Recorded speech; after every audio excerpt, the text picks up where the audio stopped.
Today we will discuss about the second unit for BBA second year students, that is third semester students. In the subject of human resource management, we will come to know about what are the topics that are there in the second unit in the subject of human resource management.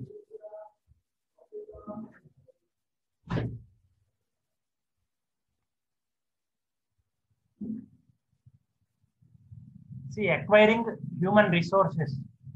Your second unit will be dealing with acquiring human resources. Acquire means to get. So in the second unit, you will have human resources planning and alignment.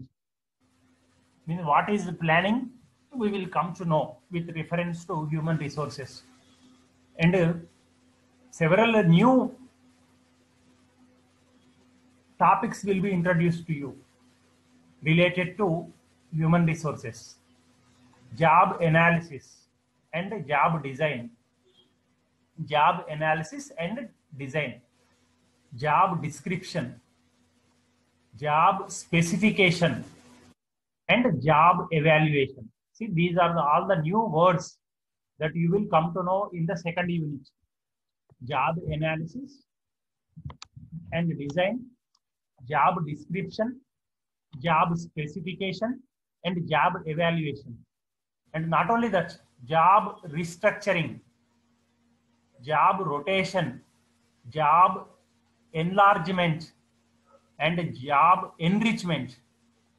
See, these are the new terms that are related to job. The term job, job analysis and design, job description, job specification, job evaluation, job restructuring, job rotation, job enlargement, and job enrichment. So this many terms you see with these all the terms are starting with job. See, this is one word, second, third, fourth, fifth, sixth, seventh, eighth. Eight terms are there in this second unit, beginning with job. Okay, and then we will come to know about recruitment and selection. What are the various ways in which recruitment and selection can be done? In the first unit, I introduced the topic. In fact, internal sources, external sources, I mentioned. Okay, we will come to know about them in a depth, and the placement and the difference between induction and orientation. What do you mean by induction? What do you mean by orientation?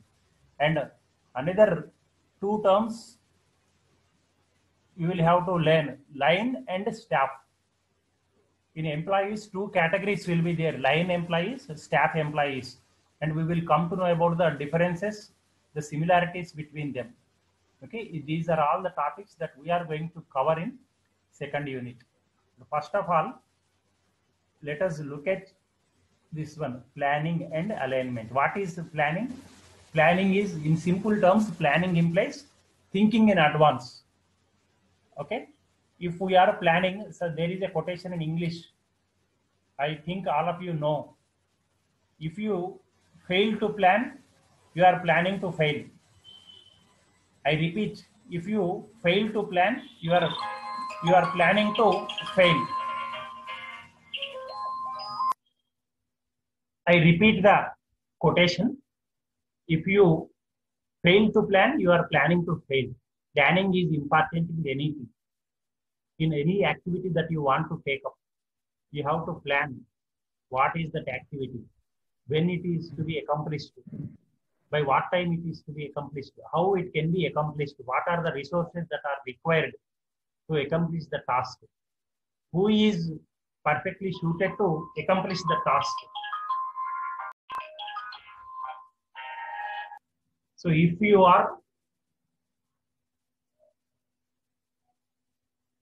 thinking of achieving a certain task, you have to plan the resources, how the task can be accomplished. Suppose you are studying BBA.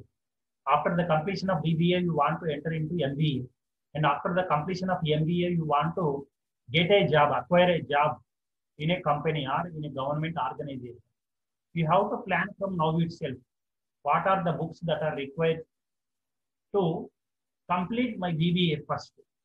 And then, in order to enter into MBA, what are the examinations that I have to qualify, like ICET or any other examination? You have to plan from now itself. Otherwise, if you fail to plan, you are planning to fail. Compulsorily, you will fail in your endeavor.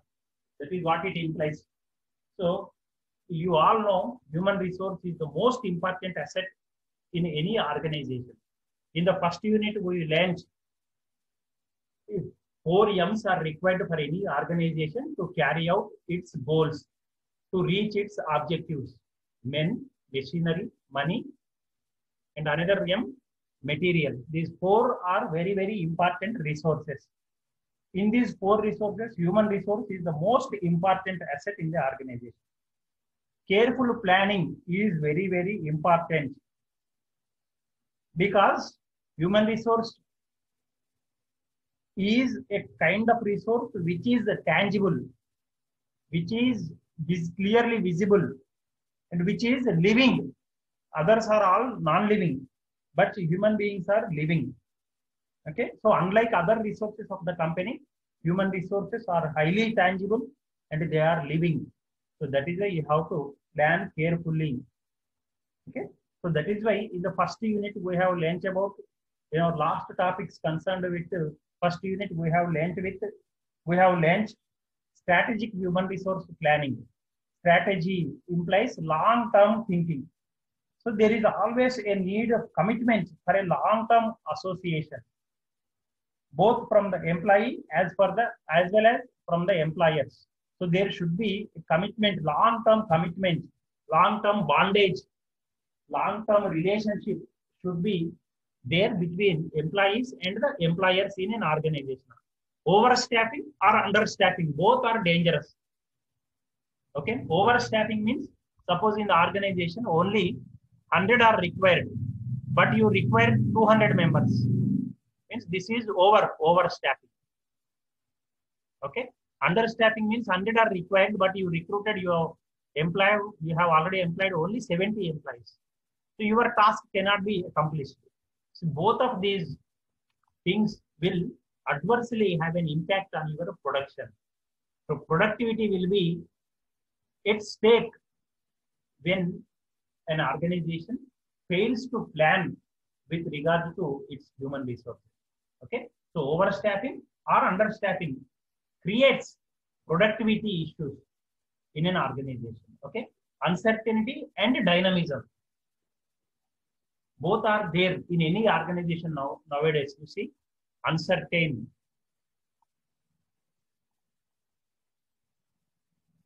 In the last topic of first unit, we have come across globalization. So we are in a globalized world. Anybody can come against us. Means in a business environment, anybody can enter into your business from any world. So your future is uncertain. And dynamism is there. Dynamic means, several times I told when we discussed the first unit, dynamic means always changing. The business world is always changing. So we have to carefully see to it that our human resources planning is perfect. Otherwise, we will lag behind in the society, in the competition. Okay? So human resource planning is the process of determining and assuring that the organization will have an adequate number of qualified persons. See, I am repeating.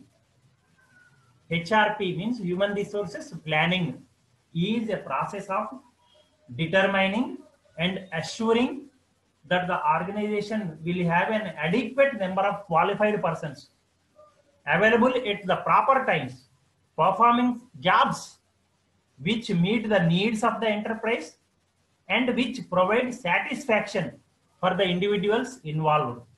See, this definition is given by Dale S. Beach. Dale S. Beach. I am repeating HRP, human resource planning, is a process of determining and assuring that the organization will have an adequate number of qualified persons available at the proper times, performing jobs which meet the needs of the enterprise and which provide satisfaction for the individuals involved. So that is what you mean by saying HRP, human resources planning.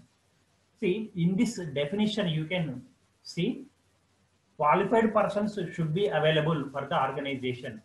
Only persons available means that is not enough.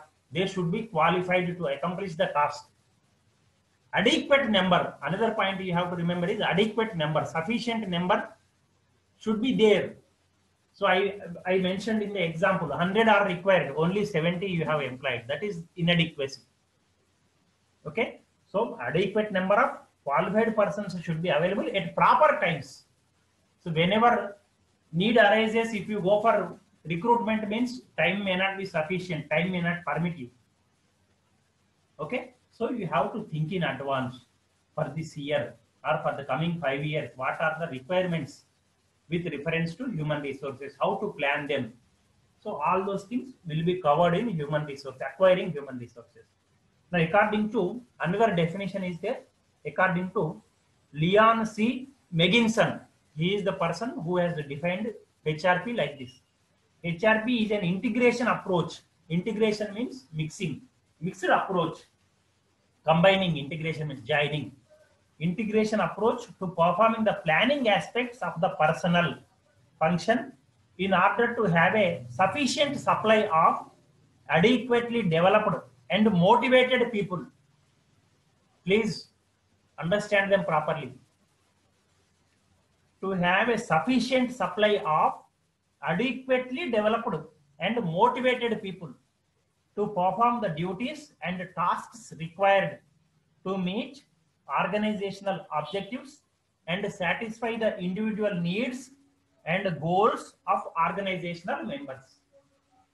I am repeating, Leon C. Megginson.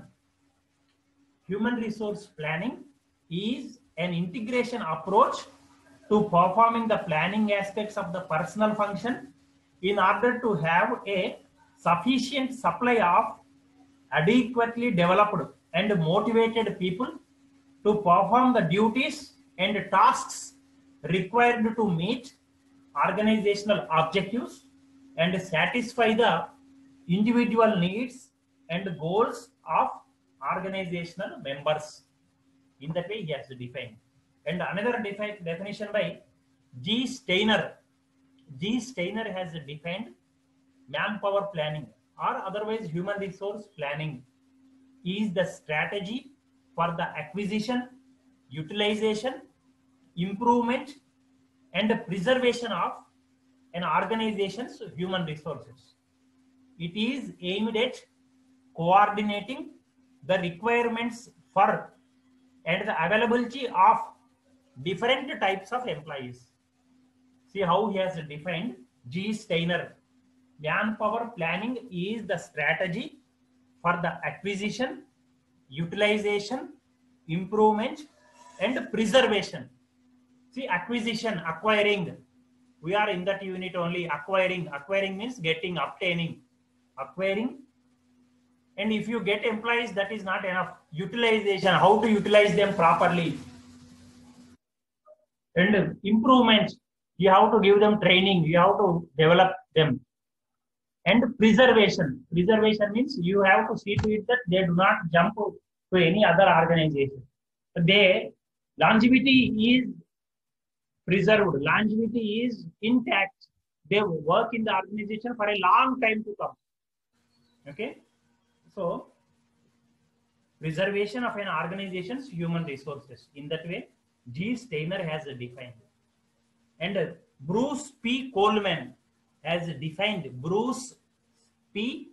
Coleman has defined manpower planning is the process of determining manpower requirements and the means for meeting those requirements in order to carry out the integrated plan of the organization. I am repeating, Bruce P. Coleman has defined human resource planning as manpower planning is the process of determining manpower requirements and the means for meeting the requirements in order to carry out the integrated plan of the organization.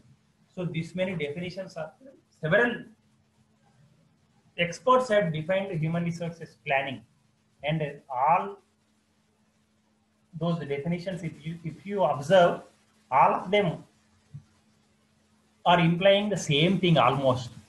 Means you are thinking in advance, you are trying to acquire resources, you are trying to utilize the services, you are trying to preserve them for a long time, and you want to see to it that they don't jump into any other organization in a quick time. So in this unit, we will learn about all these things. So thank you very much, dear friends. In the coming class, we will learn about human resource planning and its alignment, job analysis and design, and all the remaining topics. Thank you very much, dear friends.